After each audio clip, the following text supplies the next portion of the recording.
Mis queridos nietos, y tú que escuchas, quiero contarles una historia de nuestra tierra, de nuestro pueblo, los Naso. Por muchas lunas hemos caminado esta selva, hemos bebido del río Terdi, hemos respirado el aire de nuestras montañas, aquí donde mis ancestros vivieron, donde nuestros espíritus bailan con la naturaleza. Siempre soñamos con el día en que nuestra tierra, nuestra cultura, nuestra forma de vida fuera reconocida.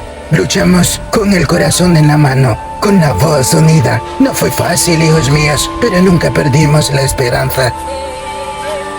Y ese día llegó, recuerdo bien. Fue el 4 de diciembre del año 2020. Nació nuestra comarca, la comarca Naso Terdi, un refugio sagrado, un hogar reconocido por todos.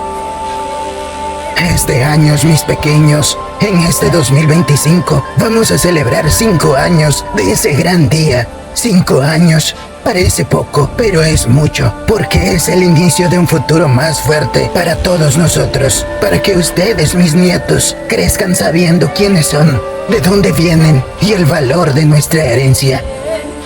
La comarca Naso Terdi es la promesa de seguir viviendo como hemos vivido siempre.